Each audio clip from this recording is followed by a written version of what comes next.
Will est un élève en échec dans une prestigieuse académie de magie, mais comme il manque de toute forme de magie, il compense en utilisant une épée pour abattre ses ennemis. Un jour en classe, le professeur Edward donne une leçon sur la façon dont les gens peuvent produire du feu avec l'aide de catalyseurs et un peu de magie. Parmi tous les élèves de la classe, il décide de choisir Will pour démontrer l'expérience, sachant qu'il est incapable d'utiliser la magie. Il fait cela parce qu'il a une aversion profonde pour Will. Will n'a pas d'autre choix que d'obéir à son ordre, il se rend donc à l'avant de la classe et tente de faire fonctionner le sort, mais comme prévu, rien ne se passe. Toute la classe ne perd pas de temps pour se moquer de lui pour ses échecs répétés. Edward leur dit de se calmer, mais c'est juste parce qu'il veut personnellement ridiculiser Will pour être incapable d'un sort aussi rudimentaire. Will excelle en théorie magique, mais il n'a absolument aucun talent magique, ce qui fait qu'Edward le méprise pour penser qu'il peut fréquenter une école de magie sans magie. Un étudiant de la classe lance le sort de feu depuis son siège pour allumer le catalyseur devant Will. Bien qu'Edward ne soit pas du tout concerné par la sécurité de Will,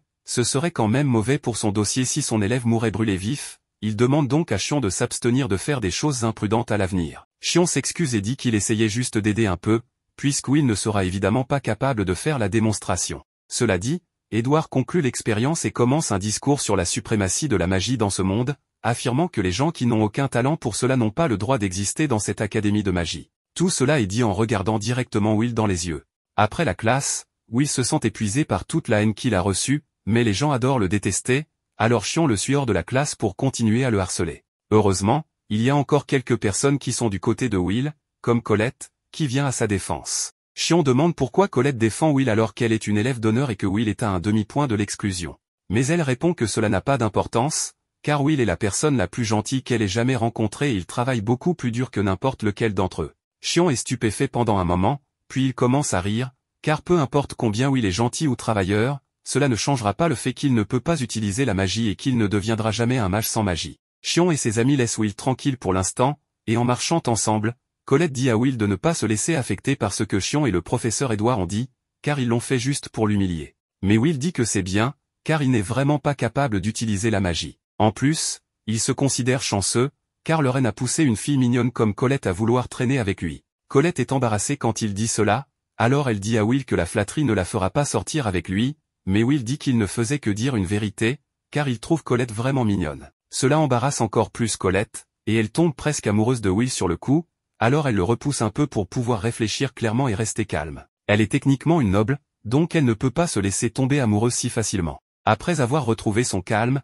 elle regarde Will, mais il est occupé à regarder le ciel, car il est particulièrement beau aujourd'hui. Il y a longtemps, les habitants de ce monde vivaient dans une obscurité constante, craignant les hôtes célestes qui régnaient sur eux. Cependant, tout a changé lorsque le gang des sorciers de l'ombre s'est allié pour s'opposer aux célestes et apporter la lumière du ciel à tout le monde. Ces sorciers en sont venus à être connus sous le nom de Magiavande, et ils sont considérés comme l'incarnation suprême de la magie. Aucun mage vivant aujourd'hui n'a jamais été capable de se montrer à la hauteur de ce titre. Colette se demande si la princesse des glaces, Alvivina, les surveille en ce moment, et Will dit qu'il en est sûr, car il sait qu'elle les regarde actuellement depuis sa fenêtre au sommet du monde. Quand Will était plus jeune, il avait une amie d'enfance appelée Elphalia, qui lui parlait du soleil et de la lune, qu'elle avait lu dans ses livres. Elle était particulièrement excitée à l'idée de voir le coucher de soleil, car il est censé être très beau, et elle espérait qu'ils pourraient devenir Magiavande ensemble un jour et voir le soleil ensemble. Will lui a promis de devenir un Magiavande avec elle, mais même si cela pouvait n'être qu'une promesse entre enfants, Elphalia a réellement travaillé dur pour y arriver et elle a rapidement gravi les échelons de la tour grâce à son travail acharné.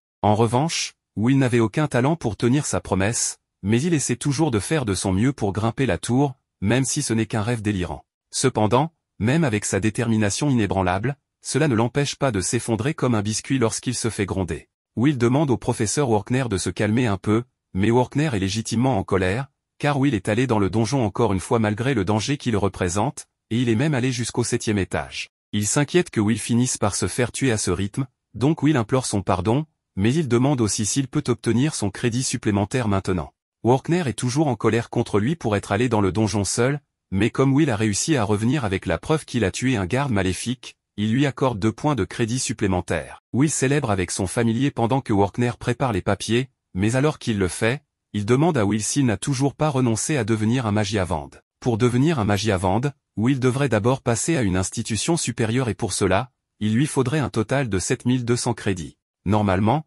les étudiants accumulent ces crédits dans des matières comme la pratique de l'écriture et les sorts, mais comme Will ne peut pas utiliser la magie, il ne gagnera jamais de crédit pour les sorts. Will en est déjà conscient, c'est pourquoi il voulait compenser en faisant du travail supplémentaire en pratique, mais Workner lui a déjà expliqué qu'il est pratiquement impossible de gagner suffisamment de crédit pour passer uniquement par la pratique. Will réalise que ses chances sont minces, mais il veut toujours garder espoir de pouvoir tenir sa promesse de devenir un Magiavand.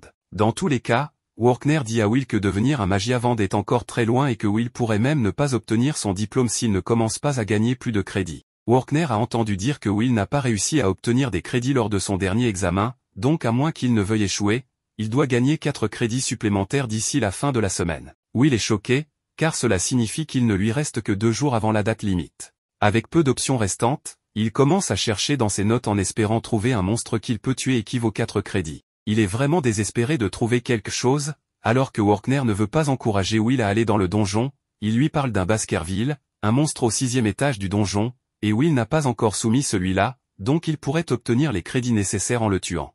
Will court vers Workner pour le remercier de toute l'aide qu'il lui a apportée, mais Workner lui dit de ne pas s'accrocher si fort, car cela pourrait mettre son travail en danger. Malheureusement, Shion était dehors, près du bureau de Workner, pendant toute la conversation, donc il sait que Will prévoit d'aller dans le donjon pour tuer le Baskerville, et en véritable ennemi, il prévoit d'y descendre en premier pour le tuer, afin que Will ne puisse pas obtenir les crédits nécessaires pour rester à l'école. Un peu plus tard, Will arrive au 6e étage du donjon et il est de bonne humeur car il a déjà combattu un Baskerville auparavant, donc cela devrait être une victoire facile pour lui. Son familier ne pense pas que ce soit une bonne idée pour Will d'entrer dans cette situation avec tant de confiance, mais Will dit qu'il n'y a rien à craindre tant qu'il fait attention au souffle de flamme du Baskerville, pour éviter de se faire brûler comme la dernière fois. Cependant, pour trouver ce Baskerville, il dépend de Kiki pour le flairer. Pendant ce temps, Shion et ses amis sont en mission de haine pour s'assurer que Will soit renvoyé de l'académie. Ses amis haïssent Will tout autant que lui, alors il prévoit de tuer le Baskerville en premier et, après cela, de battre Will pour faire passer un message. Ils sont tous d'accord avec le plan, mais un de ses amis demande si c'est vraiment sûr pour eux d'être aussi profondément dans le donjon à seulement 3. Shion s'offense de la question, disant qu'il est plus que suffisant pour les protéger tous. Les autres laissent tomber car ils ne veulent pas énerver Shion, alors il continue de marcher tandis que Shion continue de haïr Will intérieurement. Selon lui, quelqu'un qui ne peut pas utiliser la magie ne devrait même pas oser parler des Magiavandés, donc la simple vue de Will l'offense. Une fois qu'ils sont entrés profondément dans le donjon, Shion se tourne vers ses amis pour leur expliquer ce qu'ils doivent faire, mais un instant plus tard, un de ses amis est frappé si fort qu'il est projeté contre un mur et il n'y a aucune chance qu'il ait survécu. Shion reste calme en face du monstre, mais l'autre gars commence à paniquer. Will entend les cris du gars et réalise instantanément que quelqu'un doit être en difficulté, alors il se précipite pour aider. Il ne peut pas croire qu'il y ait d'autres personnes aussi profondément dans le donjon, mais d'après le son qu'il vient d'entendre, ils ne peuvent pas être très loin. Quand Will arrive sur les lieux des cris, il se cache derrière un mur et aperçoit quelqu'un qui tire désespérément des boules de feu sur le monstre tout en tremblant de peur, mais aucune de ses attaques n'a d'effet. Ce monstre est un sentinelle maléfique et, d'après ce que Will sait, il vaut 10 points. Will n'en a jamais vu un en personne auparavant car l'habitat des sentinelles devrait être plus profond dans le donjon, donc il n'y a aucune raison pour qu'il soit monté au 6e étage. Plus important encore, la personne attaquée est Shion et aucune de ses incantations n'a d'effet sur la sentinelle, donc il n'a aucune chance. La première pensée qui vient à l'esprit de Will est de sauver Shion, mais ensuite, il prend un moment pour réfléchir et conclut que Shion le hait depuis toujours, alors pourquoi Will devrait-il se sentir obligé de le sauver maintenant, puisque personne ne saurait s'il le laissait mourir. Il est sur le point de fermer les yeux et de faire comme s'il n'avait jamais été là, mais ensuite, il a un flashback d'un moment avec Alaria, lorsqu'elle lui a dit qu'elle aimait à quel point Will était gentil et courageux, ce qui est la raison pour laquelle elle lui a offert une paire de lunettes en cadeau. Will a toujours cette même paire de lunettes à ce jour et s'il veut continuer à être la personne qu'Alaria a toujours aimée,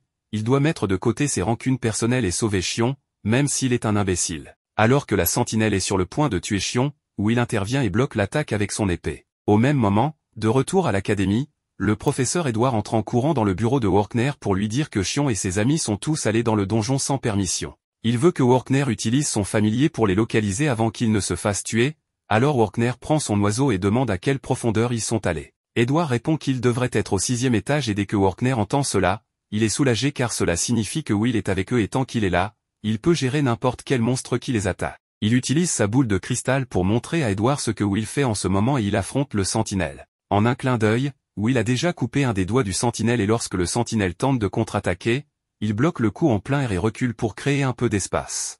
Will se précipite ensuite de nouveau et le sentinelle ne peut pas du tout le suivre. Avant même qu'il ne réalise ce qui se passe, Will est déjà sur lui et lui a planté son épée dans l'épaule. Shion ne peut pas croire ce qu'il voit car il n'a jamais pensé que Will serait aussi fort. Même Edward est choqué, alors Workner lui explique que Will est une anomalie incroyable. Il possède une force surhumaine qu'un mage ne pourrait jamais espérer atteindre, un corps plus résistant qu'un téléphone Nokia, et des compétences d'observation incroyablement précises qui lui permettent de comprendre la stratégie d'un ennemi et de former des contre-mesures après une seule attaque. Ainsi, lorsque le sentinelle tente de trancher Will de nouveau, il peut parfaitement prédire l'attaque et l'esquiver tout en coupant le bras du sentinelle dans le processus. Will peut ne pas être capable d'utiliser la magie, mais il est plus que capable de compenser avec son épée. Alors que le sentinelle se tord de douleur, Will saisit l'épée du sentinelle d'une main et se prépare à le finir une fois pour toutes. Le sentinelle tire une décharge de plasma comme dernier effort, mais un seul coup d'épée de Will est bien plus puissant, et Will tranche le sentinelle en deux, revendiquant ainsi sa victoire. Une fois que tout est fini, Will se dirige vers Shion pour lui demander s'il va bien. Shion a toujours une rancune contre Will, mais Will vient de lui sauver la vie, alors il ravale sa fierté. Cependant, même après avoir été témoin de tout ce combat et de la capacité de Will, cela n'empêche pas Edward de le détester encore plus, car il ne supporte pas qu'un non-magicien soit plus fort que des étudiants utilisant la magie. Edward quitte le bureau de Workner en rage et tandis que Workner est fier de Will pour avoir sauvé Shion, il est toujours en colère contre lui pour s'être mis en danger. Cependant, une fois de plus, Will a réussi à vaincre le monstre, alors Workner attribue à Will 10 points pour avoir tué le sentinelle. Il y a 5 ans, Will était la risée de toute l'école à cause de son manque de magie, et apparemment, la seule raison pour laquelle il avait été autorisé à s'inscrire ici en premier lieu était parce qu'il était ami avec Elfaria. Mais comme elle était déjà devenue une Magiavande à l'époque, il n'y avait plus de raison pour l'école de prétendre être gentille avec lui. Will a dû endurer toutes les moqueries pendant tout ce temps, mais cela ne l'a pas empêché de travailler dur pour obtenir son diplôme. Workner accompagnait Will pour être évalué par la directrice, et elle avait évidemment des doutes quant à savoir si Will était fait pour cette école ou non. Mais une fois qu'elle lui remet une épée et commence le test, Will est capable de contrer chacun de ses sorts de feu en une fraction de seconde. Elle est tellement impressionnée qu'elle dit que Will est autorisé à rester à l'école. Workner est un peu surpris, car il ne pensait pas qu'il serait si facile de la convaincre. Il est vrai que Will n'a aucune magie, mais plus important encore, elle pense que ce sera amusant d'avoir quelqu'un comme Will autour de lui. Will demande à la directrice s'il peut être aux côtés d'Elfaria à nouveau s'il devient assez fort, et elle lui dit qu'il devra travailler très dur et rester imperturbable face aux défis en cours de route, mais même alors, il n'y a aucune garantie. Mais alors que Will part, elle remarque que ce sera amusant de voir ce que Will peut accomplir. De retour au présent, Will est actuellement dans la classe de Workner alors qu'il enseigne à tout le monde la tour de la magie. Gravir la tour signifie avancer à l'institut supérieur jusqu'à l'étage le plus haut où l'on deviendra un Magiavande. À l'heure actuelle, il existe 2 méthodes pour devenir un Magiavande, soit créer un nouveau type de magie, soit gagner plus de 7200 crédits dans cette école. Mais il est assez rare d'inventer de la nouvelle magie, alors les étudiants se concentrent généralement sur l'obtention de crédits.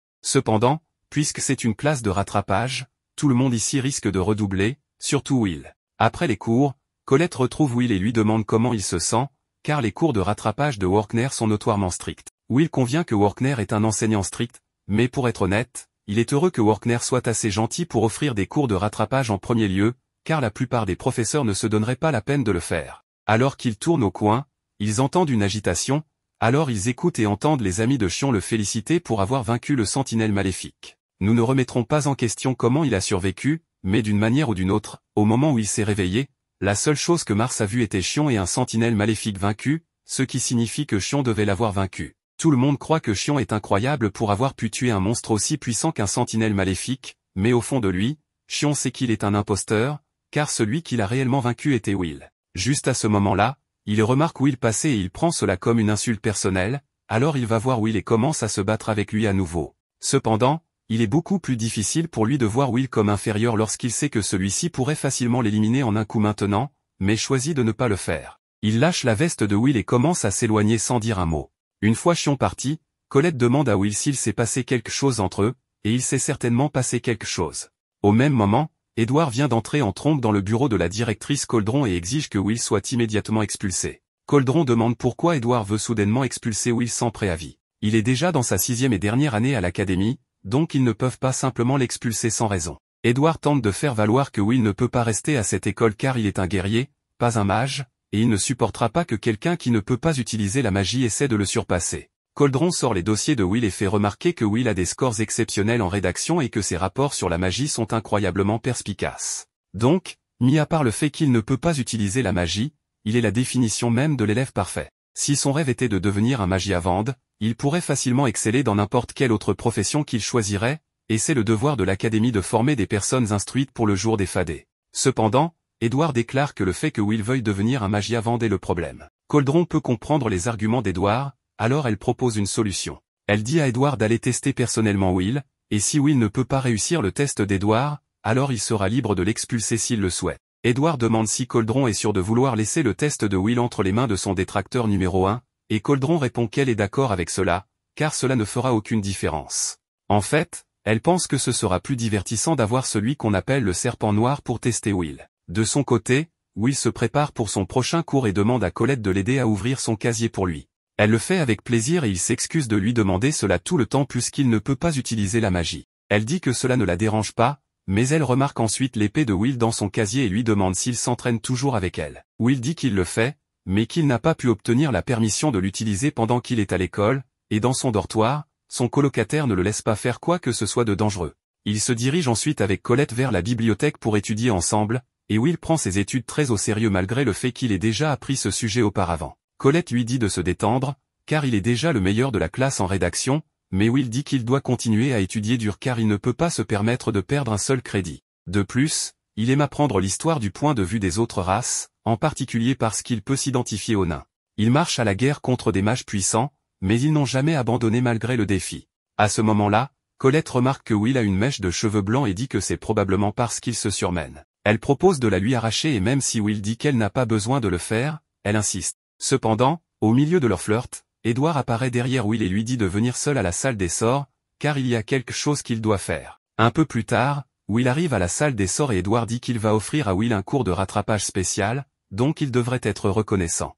Will a du mal à croire qu'Edward lui propose un cours de rattrapage, mais il sait que cela ne cache pas de bonnes intentions. Edward veut voir ce que Will peut vraiment faire, alors il tire un coup de semonce pour lui faire savoir que c'est sérieux. Il lui dit que s'il réussit à lui porter un coup, Edward lui accordera 5 crédits de travail des sorts, sinon, s'il échoue, il sera immédiatement expulsé. Il dit également à Will qu'il n'est pas autorisé à refuser ce test. Pendant ce temps, Workner vient d'être convoqué dans le bureau de Coldron et elle s'excuse de l'avoir appelé ici à un si court préavis, mais elle pense que Workner doit être informé de ce qu'Edward est en train de faire. Elle lance un sort pour lui montrer le test qu'Edward donne à Will et lui interdit d'intervenir pour quelque raison que ce soit. Elle pense qu'il est juste qu'Edward obtienne sa demande accordée puisque Workner a eu la même chose lorsqu'il a demandé à surveiller Will. Cependant, Workner pense qu'il est trop cruel de laisser Edward, de toutes les personnes, être celui qui teste Will, car c'est un homme qui a failli devenir un Magiavand. Il a peut-être échoué, mais il possède toujours un pouvoir équivalent à celui d'un Magiavand, donc Will est en grand danger en ce moment. Jusqu'à présent, Will a réussi à éviter d'être touché par les sorts d'Edward, mais Edward n'a utilisé que de la magie noire de bas niveau jusqu'à présent. Will ne peut pas croire combien de puissance Edward produit. Will doit riposter d'une manière ou d'une autre, alors il essaie de courir derrière Edward et de lui donner un coup de pied, mais Edward est facilement capable de le bloquer avec un sort de bouclier. Le bouclier est trop fort pour que Will puisse le briser à main nue et Edward le traite de désespéré pour avoir pensé qu'il pourrait percer un bouclier magique avec un coup de pied. Edward le projette ensuite au loin, et Will commence à s'inquiéter de ne peut-être pas trouver de moyen de gagner, car Edward est tout simplement trop fort pour lui en l'état actuel. Edward dit à Will qu'il se limitera à 2 sorts, un pour attaquer avec du feu et un pour se défendre contre les attaques grossières de Will. Cependant, même si ce n'est qu'un seul sort d'attaque, quelqu'un qui maîtrise parfaitement ce sort peut surpasser une personne qui en a appris 1000. Edward est en train de lancer son sort de feu et Will sait que cela lui sera fatal s'il est touché, alors il commence à fuir, mais Edward parvient toujours à le frapper. Edward semble prendre plaisir à cela, car il a l'air de diriger une symphonie des cris de Will. Will finit par tomber au sol et réalise qu'il n'a aucun moyen de battre Edward comme ça, mais s'il avait son épée, il pourrait au moins tenir tête à Edward. À l'extérieur de la salle des sorts, Colette rangeait ses affaires dans son casier et était très inquiète pour Will, car Edward demandant à Will de venir seul pour des cours de rattrapage ne pouvait pas être un bon signe. Tout à coup, Kiki arrive en courant dans la pièce, couverte de sang de Will, et essaie de récupérer l'épée de Will dans son casier. Colette réalise alors que quelque chose de grave est arrivé à Will et ouvre son casier pour qu'il puisse lui apporter son épée. Pendant que Will est allongé par terre, Edward marche lentement vers lui en disant que Will ne pourrait jamais espérer devenir un Magiavand s'il ne peut pas le surpasser ici. La magie a toujours régné en maître, même dans le passé, lorsque les nains sont partis en guerre contre les mages. Contre une armée de 10 000 nains, il n'a fallu qu'un seul mage pour les anéantir tous. L'épée ne comparera jamais à la baguette. Mais même si les chances sont insurmontables, Will veut toujours devenir un Magiavand. Il fera tout ce qu'il faut pour y parvenir. Edward ne comprend pas pourquoi Will irait si loin pour devenir un Magiavand, Alors il lui demande s'il a un objectif noble qu'il veut accomplir. Will lui dit alors qu'il veut être aux côtés de la fille qu'il aime, mais Edward pense que c'est une raison stupide. Cela peut sembler ridicule à Edward, mais Will a fait une promesse à Elfie et, quoi qu'il en coûte, il veut pouvoir regarder le coucher de soleil avec elle. À ce moment-là, Colette arrive à la salle des sorts et lance l'épée de Will vers lui. Will attrape l'épée et remercie Colette tout en affichant un beau sourire. Maintenant qu'il est enfin armé, Will peut contrer le sort de feu d'Edward. Edward est très énervé lorsqu'il voit Will tout confiant d'un coup. Sans tarder, Edward balance un sort mais Will parvient à le dézinguer facilement. Edward est choqué que Will ait pu couper à travers le sort, mais il réalise que c'est parce que l'épée de Will est spéciale. Même ainsi, il a toujours l'intention de prouver que Will n'est pas de taille face à un mage. Will est terrifié par les flammes d'Edward et, s'il le pouvait, il aurait fui ce combat depuis longtemps. Mais affronter Edward est le seul moyen pour Will d'avancer, alors il charge Edward tout en esquivant toutes ses attaques. Alors qu'il se rapproche d'Edward, Will se rappelle de la bataille entre le général nain et le mage, au cours duquel le mage a finalement reconnu la vaillance du général et c'est bien la même chose que Will compte faire avec Edward. Il crée ensuite une diversion pour détourner le regard d'Edward, tout en le contournant sur le côté. Il se lance dans les airs puis prend appui sur la charpente pour avoir de l'élan. Une fois suffisamment proche, il tranche à travers la barrière d'Edward et réussit à égratigner la joue d'Edward. Edward est forcé d'admettre que Will a réussi le test, alors il lui attribue ses 5 crédits et s'éloigne. Will s'effondre par terre d'épuisement et Colette court le féliciter pour sa victoire, mais il est complètement évanoui. Coldron loue la performance de Will et Walker dit que sa stratégie de plonger dans l'attaque pour réduire la distance et attaquer d'un angle mort était brillante. Ce qui est encore plus impressionnant, c'est que son coup d'épée était suffisamment puissant pour surpasser le bouclier d'Edward. Ainsi, Will pourrait bien avoir ce qu'il faut pour devenir un Magiavant d'après tout. Pendant ce temps, dans le dortoir de Will, sa colocataire prépare le dîner et s'impatiente de sa rentrée, pour déguster le plat qu'elle a fait avec amour et la déco en dit long sur le sujet. Dans un flashback, nous voyons Will et son amie Elphalia lorsqu'ils étaient jeunes. Elfie lui dit qu'il est très gentil et encourageant avec tout le monde. Elle lui offre ensuite une paire de lunettes en cadeau et lui dit adieu, le laissant le cœur brisé. Will l'appelle et lui dit qu'il atteindra la tour lui aussi, même s'il ne peut pas utiliser de magie, et que, peu importe ce qui essaiera de les séparer, il viendra pour elle comme il l'a promis. Elle pleure et dit qu'elle l'attendra, peu importe le temps que cela prendra. Puis elle part et Will pleure également beaucoup. Il parle ensuite au professeur Walker et lui dit que c'est la dernière fois qu'il pleurera ainsi. Plus tard, nous voyons Will et son compagnon Kiki distribuant des journaux aux maisons. Ils rencontrent un homme du nom de Ronan, qui le salue et l'encourage, puis lui dit qu'ils se reverront chez Gina, alors Will s'en va en le remerciant. Alors que Will court rapidement, il trébuche et tombe, mais avant de toucher le sol, il parvient à rassembler tous les journaux avant qu'ils ne se dispersent. Il voit ensuite une annonce indiquant que son amie Elfie a créé un nouveau sort original et est la première à réaliser cet exploit en inventant 12 sorts. Il remarque quel travail vraiment dur et décide qu'il doit aussi donner le meilleur de lui-même. Ensuite, nous voyons l'étudiant Rosti, surpris par Will qui lui demande s'il peut fabriquer un outil magique pour lui. Rosti demande pourquoi il est si pressé et Will explique qu'Elfie a fait une demande et qu'il doit aller la voir. Il ajoute qu'il n'a pas de cours aujourd'hui donc il priorise cette tâche. Rosti demande si la tâche est difficile et Will répond que la demande consiste à collecter des cœurs de glace de marcheurs de givre car elle a besoin de nombreux catalyseurs magiques et tous les étudiants contributeurs seront rémunérés. Il dit que la cible se trouve dans le 4e étage, donc il a besoin des outils magiques de Rosti. Rosti accepte, disant qu'il a déjà apporté des améliorations à la version précédente et donne les outils à Will. Will le remercie et Rosti lui donne du pain à manger, lui conseillant de prendre soin de lui. Il est ensuite dit que la reine de la magie Mercedes, l'une des grandes pionnières, a un jour dit que tout est né du donjon. Les enfants de la magie puisent leur connaissance et leur sagesse de celui-ci et suivent ses chemins. Ils transforment l'inconnu en connu et le conquièrent. Tout est connecté les uns aux autres. Après cela, nous trouvons Will au 4e étage du donjon errant seul. Tous les étudiants commencent à détruire les créatures de glace pour obtenir les cœurs de glace. Il remarque qu'il y a une grande ruée en raison de la demande d'Elphalia. Il est ensuite surpris de voir l'étudiant Chion, très fort, détruire tous les marcheurs de givre en un coup.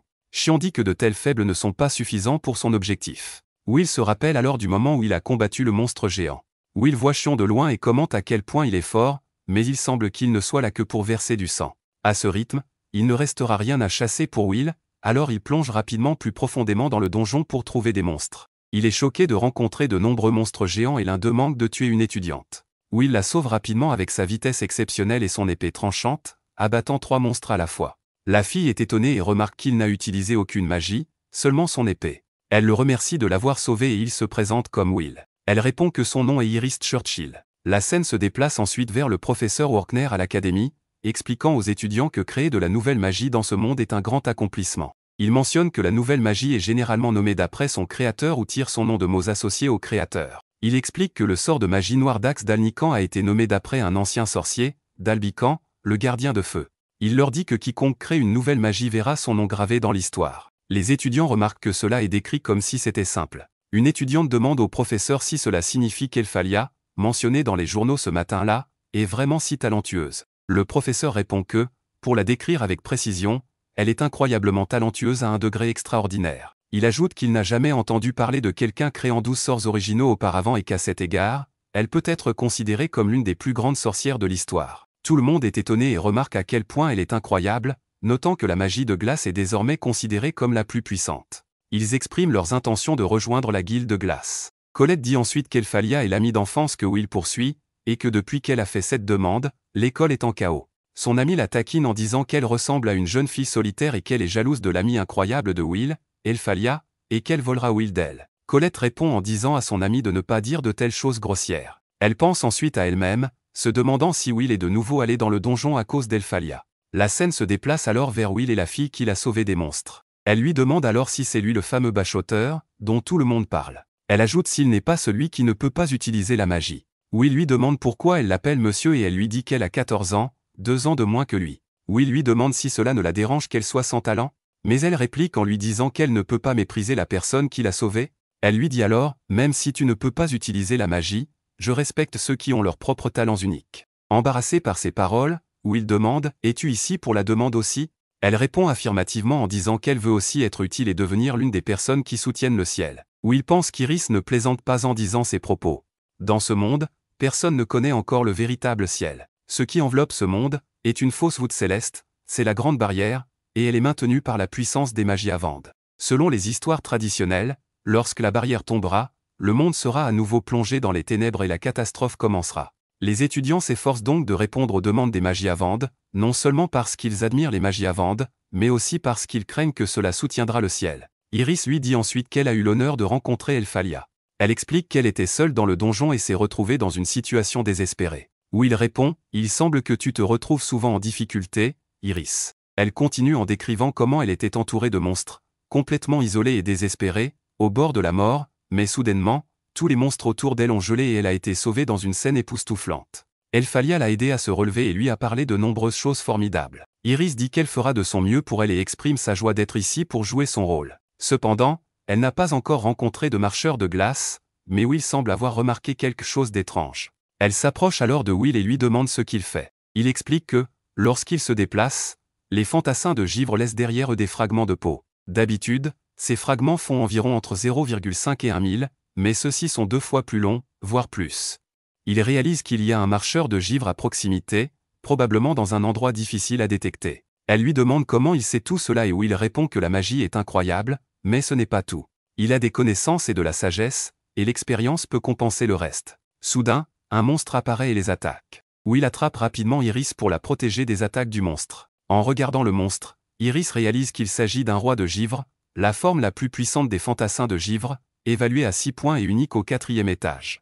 Le monstre leur lance une attaque, mais Will l'esquive et demande à Iris de rester à l'écart pendant qu'il affronte le monstre. Iris le prévient que les attaques physiques ne fonctionneront pas contre ce monstre, car tout ce qui le touche gèle instantanément. Par conséquent, le combat rapproché est impossible et la seule façon de le vaincre est d'utiliser des attaques magiques à longue portée. Will la rassure en lui disant de ne pas s'inquiéter, affirmant qu'il a déjà combattu de tels monstres auparavant. Il s'approche du monstre et commence à esquiver toutes ses attaques. Il enroule ensuite une corde autour du monstre et explique que le roi de givre est faible contre le feu et les attaques explosives. Will met ensuite le feu à la corde, provoquant une explosion qui tue le monstre. Iris regarde en admiration et pense en elle-même, est-ce le Will prétendument sans talent?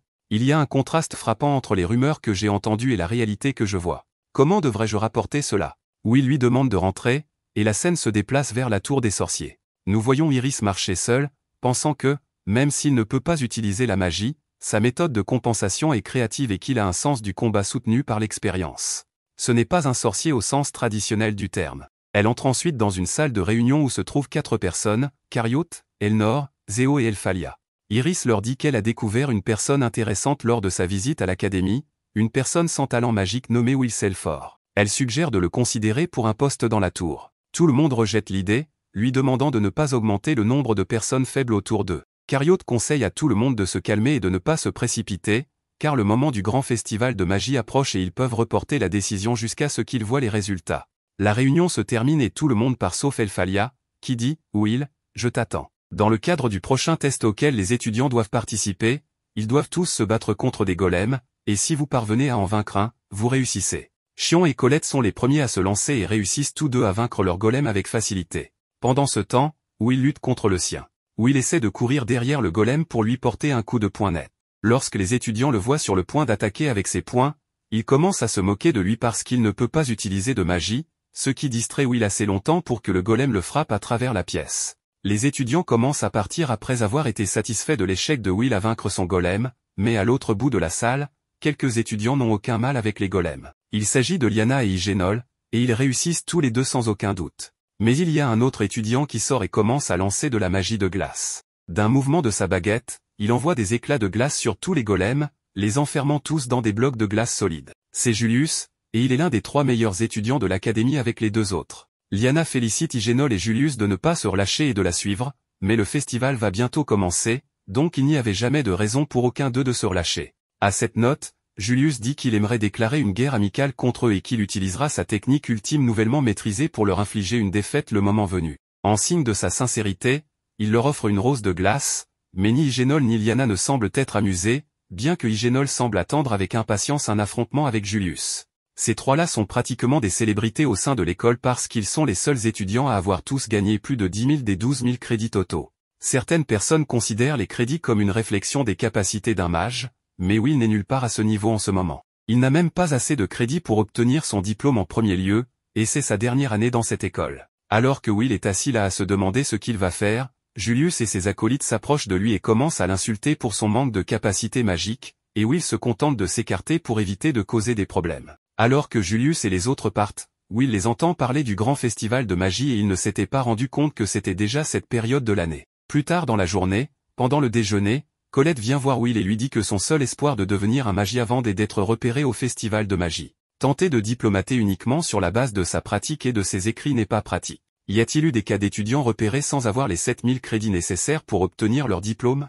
Le festival de magie est un événement énorme qui a lieu tous les 2 ans.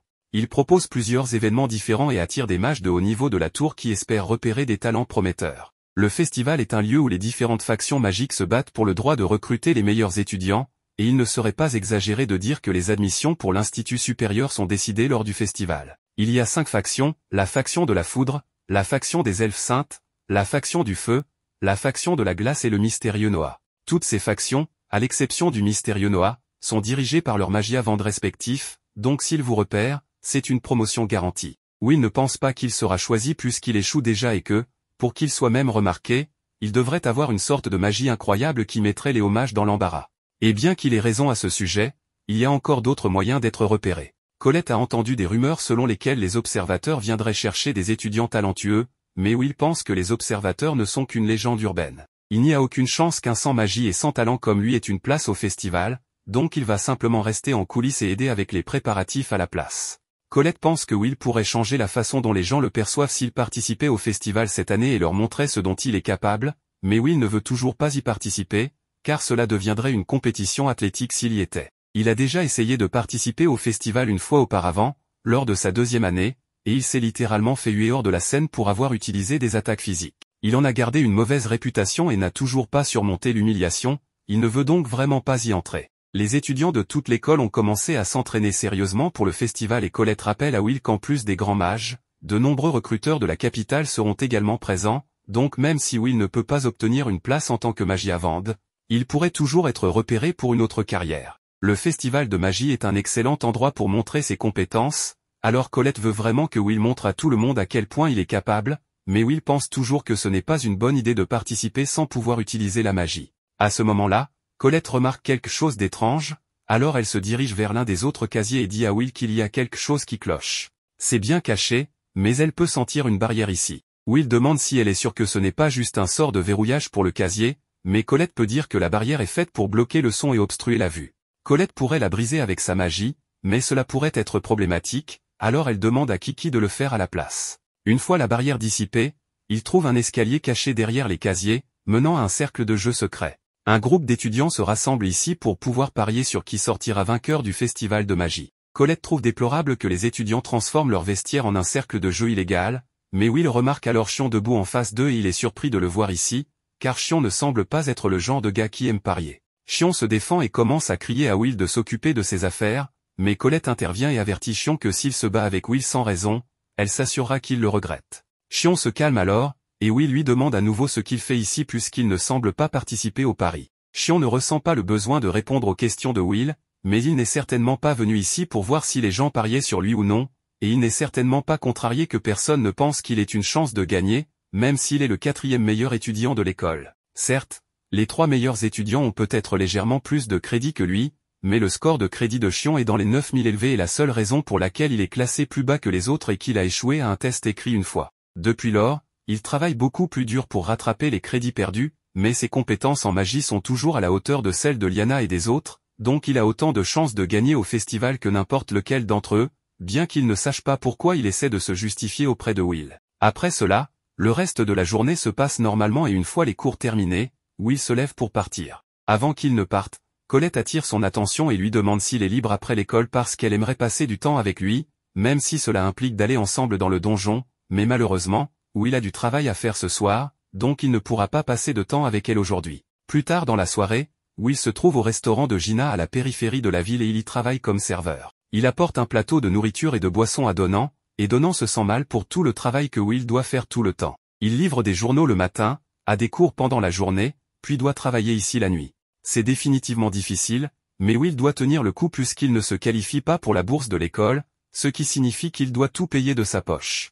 Donnan mentionne qu'il a entendu parler du grand festival de magie qui approche, alors il suggère à Will de participer, mais Will rejette immédiatement l'idée parce qu'il ne veut pas être humilié à nouveau. Gina crie à Will de retourner au travail et fait remarquer que son ami travaille beaucoup plus dur que lui. On voit alors Rosti, qui travaille également comme serveur ici, bien qu'il ne le fasse que pour Will, en guise de faveur, puisqu'un Rosti est vraiment occupé et qu'un des serveurs de Gina a démissionné, et tout ce travail supplémentaire va simplement être reporté sur les épaules de Will si elle n'embauche pas quelqu'un bientôt. Après le dîner, Will et Rosti nettoient la vaisselle, et Rosti demande à Will s'il est vraiment d'accord pour travailler ici parce que les salaires qu'il reçoit des nains ne sont pas très élevés. Rosti suggère qu'il pourrait facilement demander à Workner de l'aider à trouver un emploi mieux payé, mais Will ne veut pas trop déranger Workner. En outre, il aime beaucoup les gens ici, donc travailler avec eux est amusant pour lui. Ils sont honnêtes, attentionnés et lui témoignent beaucoup de chaleur, donc Will les respecte beaucoup. Tout se passe bien, mais quelques instants plus tard, tout est gâché lorsque Julius entre dans le restaurant juste pour semer la discorde. Dès qu'il entre, la première chose qu'il fait est de commencer à insulter le restaurant et les nains qui s'y trouvent. Julius remarque alors Will et se met à rire de lui-même qu'un raté comme Will ne soit bon qu'à fréquenter des barbares comme les nains. Cela met Donnan en colère, mais les autres nains le retiennent car ils ne peuvent pas se permettre de se battre avec un mage. Julius commence à menacer Donnan de ne rien essayer de drôle parce que lui et tous les autres nains ne sont que des immigrants qui ont fui ici après que les Célestes ont détruit leur monde, et les humains ont gracieusement permis à son espèce de vivre ici sans problème.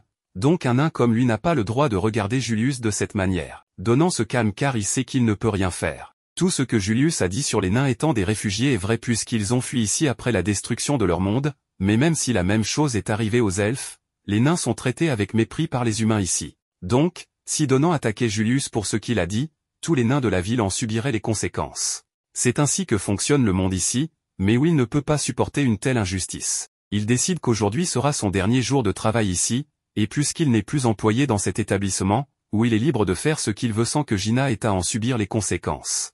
La première chose qu'il fait est d'aller à la table de Julius et de lui dire de retirer ce qu'il vient de dire sur les nains.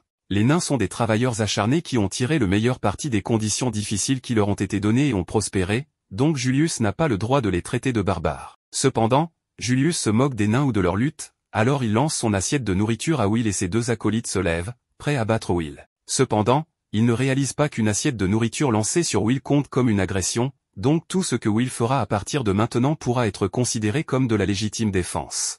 Will attrape immédiatement les deux garçons par la chemise et leur fait goûter le sol. Julius est égratigné dans le processus, et cela fait longtemps qu'il n'a pas subi une telle humiliation. Il dit qu'il va faire payer Will pour ce qu'il a fait. La pièce commence à geler alors que Julius sort sa baguette et commence à attaquer Will. Will saute en arrière pour éviter les coups de glace de Julius, mais il n'a pas son épée et se trouve dans un espace clos, donc Julius finit par le piéger avec de la glace et le clouer au mur. Il s'approche alors de lui, prêt à le geler complètement, mais avant de le faire, il regarde Will dans les yeux, espérant y voir de la peur. Mais les yeux de Will ne montrent aucun signe de peur, donc Julius décide de changer ses plans. Au lieu de geler Will ici, il veut le faire au festival de magie pour pouvoir humilier Will devant toute l'école. Will accepte de combattre Julius au festival de magie, et Julius dit que s'il gagne, il fera expulser Will de l'école une fois pour toutes. Mais Will veut simplement que Julius présente des excuses à tous les nains qu'il a manqué de respect lorsqu'il gagnera. Nous passons directement au jour du grand festival de magie, et il est clair que tout le monde est impatient de voir ce que les étudiants peuvent accomplir. Le recruteur de la faction du feu ordonne à ses hommes de garder un œil sur un étudiant talentueux, car on ne sait jamais qui possède les compétences pour devenir un commandant. Le premier événement est une course de dragons retransmise, et Liana maintient une avance solide sur les autres concurrents depuis un certain temps déjà. Mais ce n'est pas la seule compétition en cours en ce moment, car les spectateurs dans la foule attendent avec impatience de voir les résultats. Il y a aussi un bon nombre de recruteurs présents, tant de la tour que de l'extérieur, et ils sont tous intéressés à recruter les meilleurs étudiants que l'école a à offrir. Sans surprise, Liana remporte la course de dragons en un temps record. Le prochain événement sera l'attaque de la couronne, et il semble que Xion va y participer. Il est de bonne humeur puisque Colette est venue personnellement lui demander de rejoindre son équipe. Elle a enfin dû réaliser à quel point Xion est exceptionnel et souhaite travailler à ses côtés plutôt qu'avec Will. Mais en ouvrant la porte de la salle d'entraînement, il est choqué de trouver Will là aussi. Colette clarifie qu'elle l'invitait à rejoindre une équipe avec elle et Will. Car Will a besoin d'une équipe avec un total de crédits égal à 21 000 pour pouvoir participer à l'attaque de la couronne. Et comme ses crédits sont si bas, la seule personne qu'elle pouvait demander pour combler le dernier poste était Xion. Will s'excuse d'avoir entraîné Xion dans ses problèmes, mais Xion ne voit aucune raison de l'aider en premier lieu. Pourquoi Will voudrait-il soudain participer à un événement de haut niveau comme l'attaque de la couronne? Mais alors que Xion crie après Will, celui-ci croise le regard de Julius, et Xion réalise que Julius est le seul sur lequel Will se concentre. Colette explique qu'il s'est passé quelque chose entre Julius et Will. Et Will a soudain décidé qu'il participerait à l'attaque de la couronne coûte que coûte. Xion est furieux que Will l'ignore, car il n'a toujours pas surmonté le sentiment d'infériorité qu'il a ressenti lorsque Will l'a sauvé dans le donjon.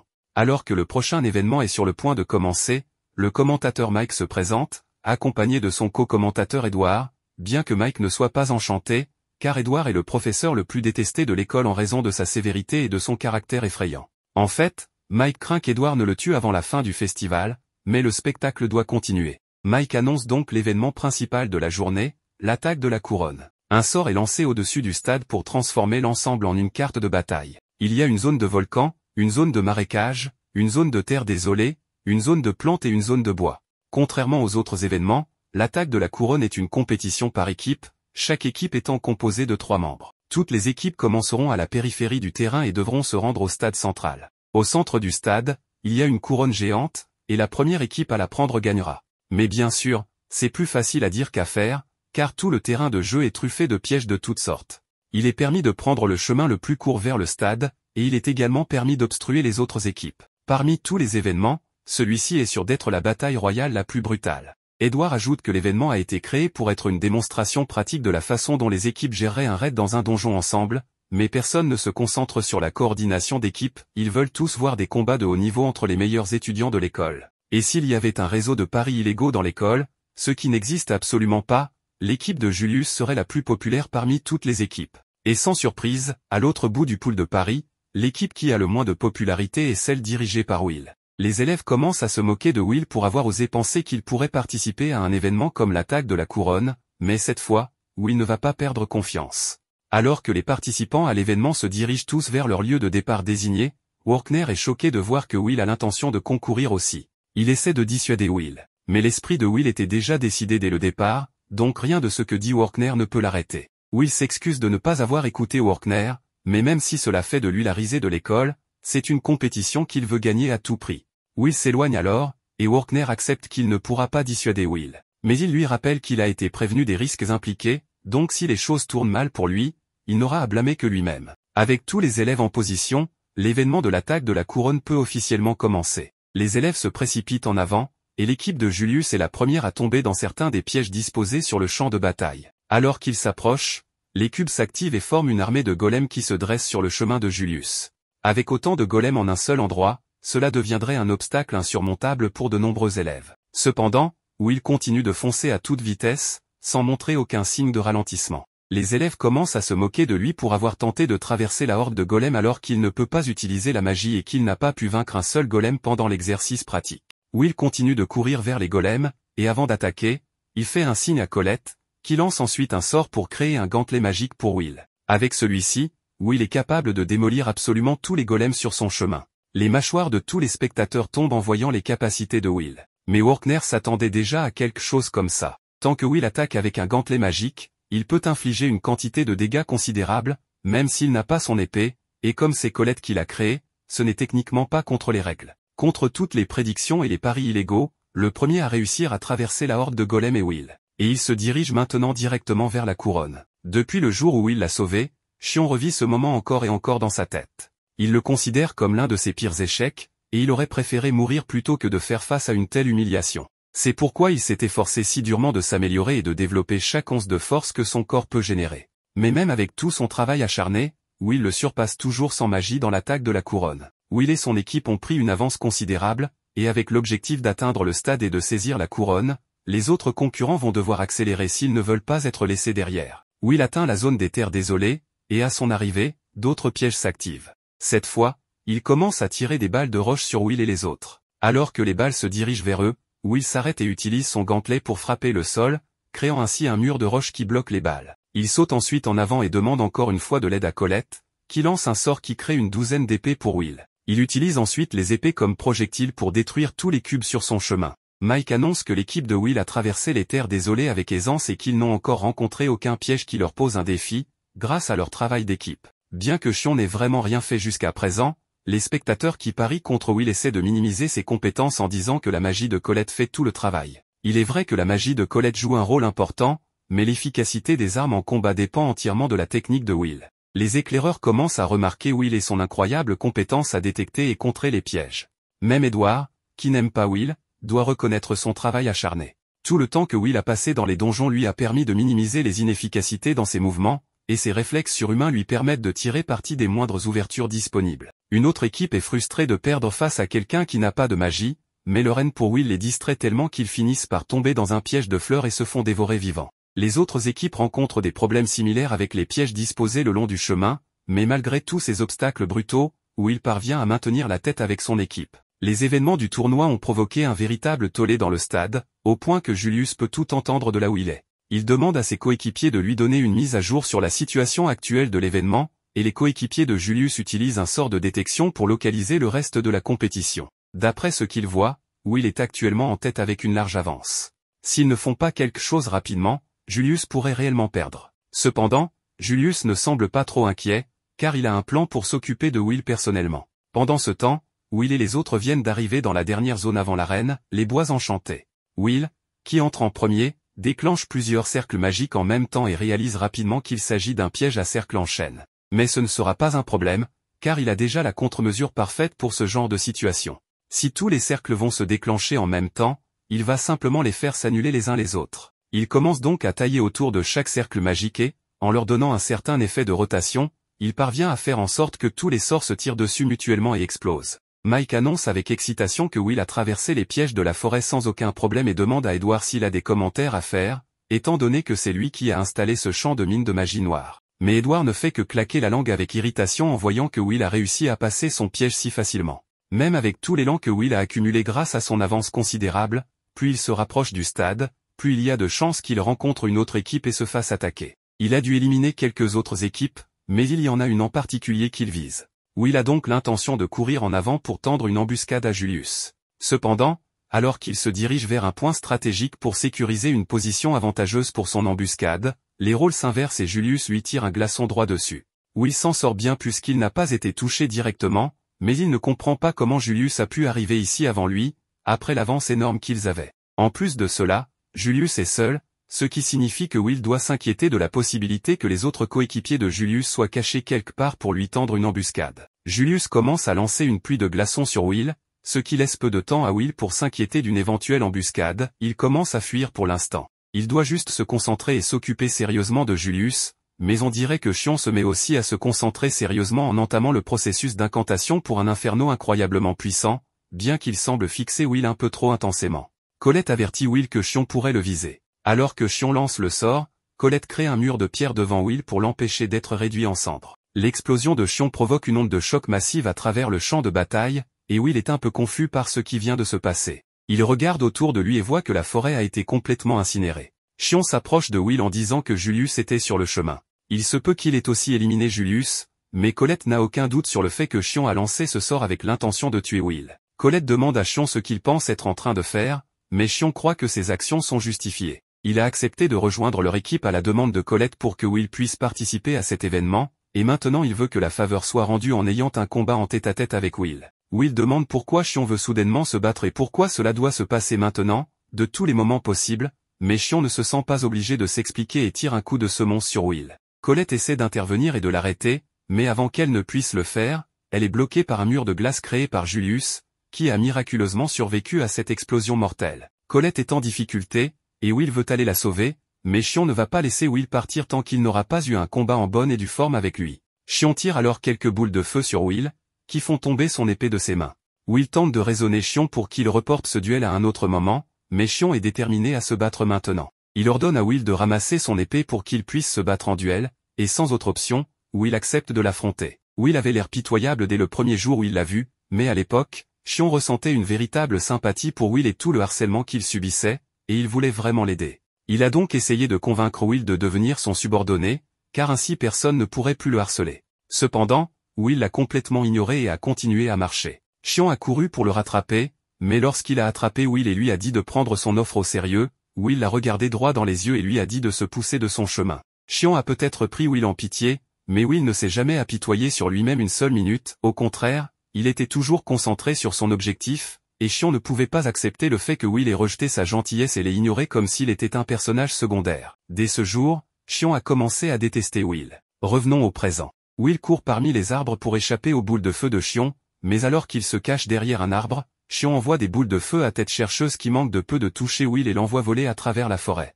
Il se rattrape avec son épée, mais Shion lui envoie une autre attaque de flamme dans sa direction, obligeant Will à utiliser son épée pour la dévier. Alors qu'il est distrait, Shion le prend par surprise avec un fouet de feu qui le fait tourbillonner à travers la forêt. Will finit par réussir à se libérer, mais Shion est là pour l'attaquer avec un sort d'explosion dévastateur. Heureusement, Will parvient également à dévier cette attaque, mais cela commence à énerver Shion que Will ne fasse que se défendre alors qu'ils sont censés livrer un combat à fond. Will répond en disant qu'il ne veut pas se battre contre Shion ici, que la seule raison pour laquelle il a rejoint cette compétition est de rendre justice à Donan et aux autres nains, et qu'il n'a pas de temps à perdre dans un combat inutile avec Shion en ce moment. Shion est furieux que Will ne le prenne toujours pas au sérieux, même dans une situation comme celle-ci, alors il menace de réduire Will en cendres s'il ne commence pas à traiter cela comme un combat sérieux. La foule est choquée de voir Shion combattre Will alors qu'ils sont censés être dans la même équipe, car une telle situation ne s'était jamais produite auparavant. Mike demande l'avis d'Edward sur la question, et Edward déclare qu'il est honteux pour des élèves de la même équipe de se battre entre eux, d'autant plus que l'objectif de la compétition est le travail d'équipe. L'équipe de Will est donc certaine de perdre des points avec les observateurs. Cependant, il semble également très satisfait que Shion compromette les chances de Will de remporter cet événement. Tout le monde dans la foule est choqué que Shion soit assez borné pour attaquer son propre coéquipier à cause d'une rancune personnelle, et les observateurs prennent certainement note de ce comportement. Rusty s'inquiète pour la sécurité de Will, mais il ne peut s'empêcher d'être intrigué par ce qui va se passer ensuite. Alors qu'il regarde avec anticipation, Iris s'approche de lui et lui demande si elle peut s'asseoir à côté de lui. Rusty semble la reconnaître, alors il dit qu'il n'a pas de problème avec cela, et Iris prend place et commence immédiatement à encourager Will. Rusty est surpris qu'elle fasse un tel effort pour soutenir Will, car elle lui semblait toujours être une personne assez distante. Iris admet que c'est inhabituel pour elle, mais après avoir fait la connaissance de Will, elle n'a pas pu s'empêcher d'être captivée par lui. Rusty peut comprendre ce sentiment, mais il commence à être jaloux que Will soit si populaire auprès des filles, et même Shion, qui se bat techniquement parce que Will ne lui a jamais accordé d'attention.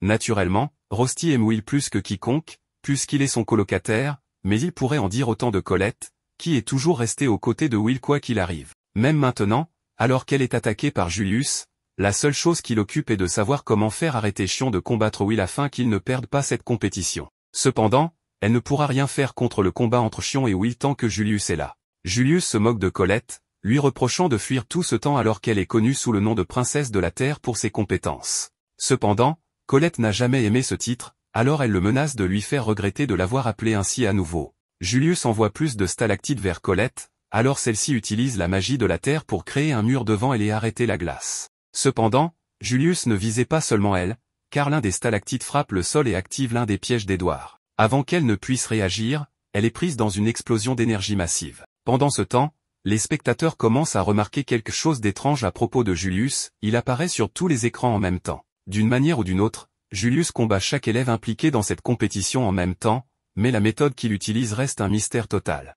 Julius défie également l'équipe de Ignol, et ce dernier accepte le défi supplémentaire de faire face à Julius. Mais avant de commencer, il dit qu'il veut rendre la fleur de glace que Julius lui a donnée. D'un geste de sa baguette, Ignol fait apparaître la fleur de glace de Julius dans le ciel, ce qui distrait Julius suffisamment longtemps pour que Ignol crée un cercle magique sous ses pieds et l'anéantisse instantanément. Bien que les autres soient confus, Ignol reconnaît que c'est ce que Julius voulait dire quand il disait qu'il gagnerait avec son atout, et il doit admettre qu'un sort de niveau magie avant est assez impressionnant. Mike n'est pas sûr de ce qui s'est passé exactement, mais Ignol vient de vaincre Julius qui est soudainement apparu juste devant lui. Coïncidence ou non, Mike avait misé tout son argent sur Ignol, donc il est vraiment excité de le voir bien performer. Pendant ce temps, au-dessus du stade, deux elfes de la faction elfique observent le festival. Lufia demande à Fylvi ce qu'elle pense des élèves de l'académie, et Fylvi répond simplement qu'ils se débrouillent à peu près aussi bien qu'elle s'y attendait. L'opinion générale concernant la compétition est que Julius ou Ignol va gagner, et que Will aurait peut-être eu une chance si Xion n'avait pas agi ainsi. Cependant, ses amis savent que ce comportement est complètement hors de caractère pour lui, et ils se demandent ce qui a bien pu le pousser à agir de manière si impulsive. Lyril pense comprendre pourquoi Xion fait tout cela. Ce n'est pas qu'il essaie de faire expulser Will parce qu'il le déteste, il veut simplement prouver quelque chose. On revient au combat entre Will et Xion. Will ne comprend pas ce qu'il a bien pu faire pour mériter autant de haine de la part de Xion. Depuis son inscription à l'école, il n'a jamais rien fait de mal, pourtant il a été harcelé sans relâche par ses camarades en raison de son manque de magie. Il était conscient qu'il était un raté, alors il n'a jamais demandé de reconnaissance ni tenté d'être égoïste, mais les gens continuaient à l'embêter, c'est pourquoi Xion a essayé de l'aider. Will a mal interprété cela comme un autre acte de harcèlement et s'est éloigné. Revenons au présent, où il esquive une autre boule de feu de Xion, mais la prochaine attaque que Xion prépare ne sera pas si facile à éviter. Il invoque un gardien faucon de feu, et Will est choqué, car invoquer un gardien est de la magie de très haut niveau. Xion envoie le gardien attaquer Will, et ce dernier doit réfléchir rapidement pour éviter de se faire brûler. Il plante son épée dans le sol et saute par-dessus l'oiseau pour lui trancher une aile. Immédiatement après, il commence à charger vers Xion pour l'attaquer, mais le gardien régénère instantanément son aile et commence à charger Will par derrière. Will doit maintenant diviser son attention entre gérer Xion qui attaque de front et se défendre contre le gardien qui attaque par derrière. Il prend une décision en une fraction de seconde, esquivant l'attaque du gardien et déplaçant son épée dans l'autre main pour bloquer l'attaque de Xion. Cependant, Will lutte toujours pour maintenir sa position face aux flammes de Xion. Il finit par dévier la boule de feu, ce qui laisse à la fois lui et Xion essoufflés. Au stade, Edward est choqué par le niveau de compétence que Xion vient de démontrer, car cela dépasse largement ce qu'un étudiant devrait être capable de faire. Non seulement il a pu utiliser un sort de feu aussi puissant dès le début du combat, mais il a également pu invoquer un gardien sans faille pour l'aider en bataille. Les éclaireurs n'avaient pas réalisé que Xion possédait un tel contrôle précis sur sa magie, ce qui ne correspondait pas au rapport qu'ils avaient reçu à son sujet. Selon tous ces dossiers, il était un étudiant en magie décent, mais pas assez exceptionnel pour être considéré comme l'un des talents de l'école. Cependant, quelque chose a dû se passer récemment pour qu'il s'améliore autant. Ils devront préparer un nouveau rapport pour Cariote, car il semble qu'ils aient trouvé leur dernier candidat pour le repérage. Will réalise également que Xion est devenu beaucoup plus fort qu'avant, mais ce dernier commence à crier sur Will, car il sait que Will se retient encore contre lui. Xion veut que Will utilise la force qu'il a montrée contre le sentinelle maléfique, mais la situation était différente à l'époque. C'est une chose de se donner à fond pour tuer un monstre, mais Will ne voit aucune raison de combattre Xion maintenant. Xion ne peut pas croire qu'après toutes ces années à haïr Will et à l'humilier à chaque occasion, Will ne lui en veuille toujours pas. Cependant, Will n'a jamais dit qu'il ne ressentait pas de rancune envers Xion. Il ne peut même pas compter le nombre de fois où il a pensé à se venger de tout ce que Xion lui a fait, mais ce n'est pas le moment pour ça, car il doit se concentrer sur la défaite de Julius à la place. En entendant ces mots sortir de la bouche de Will, Xion devient incroyablement en colère, car même maintenant, Will continue de l'ignorer. Il ne se soucie pas des problèmes de Will ou de ses objectifs, il veut juste que Will le regarde et l'affronte comme un rival digne, plutôt que comme un obstacle insignifiant. Alors que Will n'a jamais essayé d'agir de manière égoïste, une partie de lui a toujours souhaité que quelqu'un reconnaisse ses compétences, mais il ne pensait pas que cela arriverait un jour. Il n'a jamais su que Xion pensait autant de bien de lui, mais maintenant qu'il le sait, si Xion veut vraiment que Will le reconnaisse comme un adversaire, alors Will n'a pas d'autre choix que de l'affronter sérieusement. Xion est heureux de voir que Will le prend enfin au sérieux, alors il commence à incanter un autre sort. Will réalise que s'il essaie d'attaquer maintenant, le gardien interviendra sûrement, alors il décide d'attendre le moment où Xion finira de lancer son sort pour contre-attaquer. Alors que Xion termine son incantation, il ordonne à son gardien d'attaquer pendant qu'il lance simultanément un sort d'annihilation à large portée. Cet assaut simultané serait normalement inévitable, mais Will avait déjà anticipé les trajectoires de toutes les boules de feu. Il se précipite habilement en esquivant les attaques, puis saute dans les airs pour détruire le cœur du gardien. Sans plus aucun obstacle, il charge directement vers Xion pour l'éliminer. Xion s'attendait à cette réaction de la part de Will, mais il n'a pas encore épuisé ses mesures défensives, lançant une boule de feu à la dernière seconde. Cependant, avant que les deux puissent s'affronter, Colette crée un mur de pierre géant entre eux. Ni Will ni Xion ne s'attendaient à cela, et ils tombent tous deux au sol. En levant les yeux, ils aperçoivent une Colette furieuse, dont la plupart des vêtements ont été brûlés. Will lui demande ce qui est arrivé à Julius, et elle répond qu'elle l'a mis en pièces, mais qu'il s'est ensuite transformé en glace et a disparu. Xion est confus lorsqu'elle mentionne la disparition de Julius, mais il remarque quelque chose d'encore plus surprenant, les vêtements de Colette sont presque entièrement brûlés. Il lui fait remarquer qu'elle montre trop de peau pour une dame de la noblesse, mais elle lui rappelle que ce sont ses flammes à lui qui ont brûlé ses vêtements. Elle dit ensuite à Will qu'il devrait continuer sans eux, car il doit rattraper Julius avant qu'il ne capture la couronne. Xion tente de protester, affirmant qu'il n'a pas encore terminé son duel avec Will, mais elle le coupe en disant qu'il est crucial que Will batte Julius ici et maintenant, et que c'était probablement sa seule chance de montrer à la tour ce dont il est capable. Mais Xion a tout gâché. Will la remercie de s'inquiéter pour lui, mais assure qu'il peut encore arriver à temps.